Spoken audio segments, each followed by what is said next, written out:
Nous aussi, nous avons quitté notre Père. La maladie n'est pas, comme les hommes le pensent, une punition de Dieu. On peut comparer cela avec un enfant qui quitte la maison de ses parents. Les parents ne peuvent dès lors plus rien faire pour lui.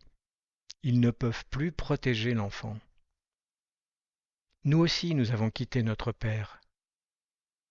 Nous ne devons pas oublier que nous sommes uniquement des enfants de Dieu. Lui seul peut nous aider.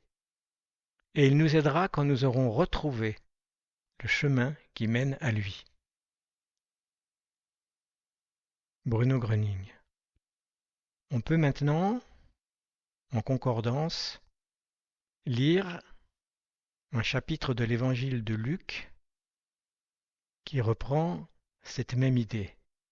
C'est la parabole du fils perdu qu'on appelle souvent la parabole de l'enfant prodigue. Yeshua, c'est-à-dire Jésus, dit: Un homme a deux fils. Le plus jeune dit au père: Père, donne-moi la part de subsistance qui me revient. Leur père leur répartit son bien. Peu de jours plus tard, le plus jeune rassemble tout et part vers un pays lointain. Il dissipe là son patrimoine en vivant follement. Quand il a tout dépensé, c'est une forte famine dans ce pays. Il commence à être dans le dénuement. Il va s'attacher à l'un des citoyens du pays qui l'envoie dans ses champs faire paître ses cochons. Il aspire à se rassasier des caroubes que mangent les cochons, mais personne ne lui en donne.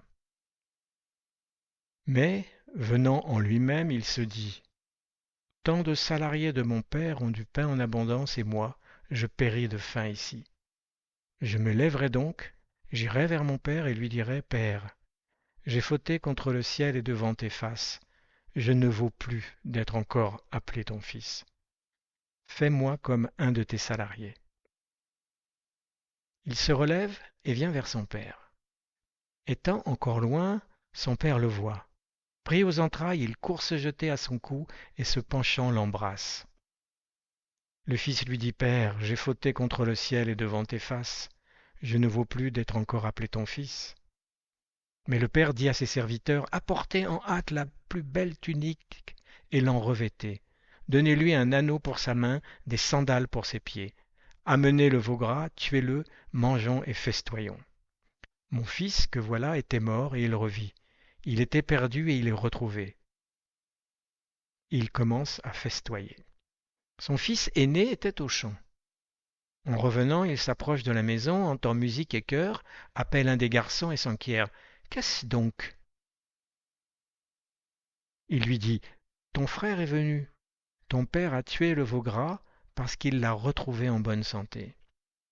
Mais il brûle et refuse d'entrer. Son père sort et le supplie. Il répond et dit à son père: Voilà tant d'années que je te sers, et jamais je ne suis passé outre à un ordre de toi. Mais moi, jamais tu ne m'as donné un chevreau pour festoyer avec mes amis. Et ton fils que voilà, reviens. Il a englouti ta fortune avec des prostituées, et tu immoles pour lui le veau gras. Il lui dit: Enfant, toi tu es toujours avec moi. Tout ce qui est à moi est à toi. Mais il faut festoyer et se réjouir parce que ton frère, que voilà, était mort et il ressuscite. Il était perdu et il est retrouvé. Évangile de Luc, chapitre 15.